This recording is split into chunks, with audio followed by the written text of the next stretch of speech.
5:10 p.m. I'm sitting here thinking about that Christmas when Savannah was like 1.5. So it must have been the Christmas of 1994 or 93 or something. I don't know. Maybe she was 2.5. Anyway, me and Chris bought this, and it was not cheap. It was not like we were showing off. We were trying to show honor. So he wanted to get a really nice centerpiece of meat, and we did. We spent like $40, which is a huge amount of money when you're not even at the poverty line. So we spent 40, or I don't know, maybe even 60, and it was from C&L. It was a crown rib pork roast. It was going to be really super nice. And I mean, it's pretty, I think, typical at holidays to be running a little late, especially if you don't do holidays very often. But we wanted to, and so we had Jim, Nancy, Tana. That was when they gave us the matching maple leaf. They always gave.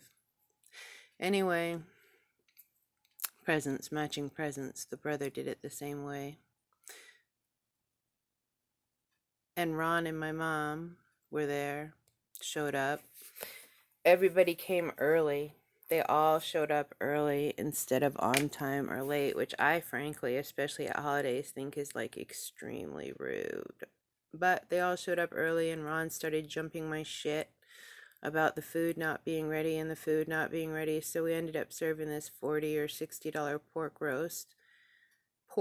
roast, basically rare, because that little dick man was fucking jumping all over my shit. And during the dinner, Savannah went under the table, and people started being like, ow, ow, ow, and she was under the table biting their fucking knees. And it's so funny now, but at the time I was embarrassed. I was like, oh my god, my child.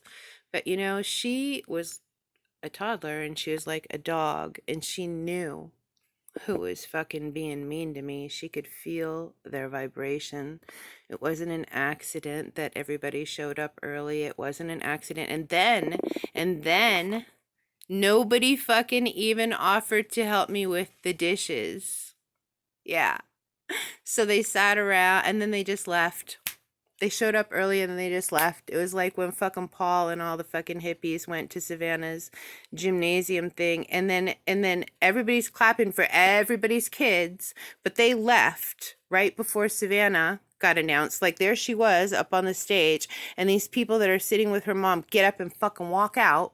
And then when they called her, the only person who clapped was me. So she was totally embarrassed and ashamed again, and humiliated again by these scumbag fucking supremacist Nazis, including fucking Paul shithead McPoland, who I'm fucking glad is dead. I'm so glad. I cried for a year, but I'm so glad. And Sarah Scranton and fucking John Lamoureux, Mr. Bikeman. I mean, Cammy's fucking husband. Yeah. So they all fucking got up, humiliated her, left while she was on the stage. I was the only one that clapped. And so that was what it was like at Christmas. They fucking left. They got there early, bitched me into serving a bad dinner, fucking left early, but my kid could feel like my dog can feel. Ah.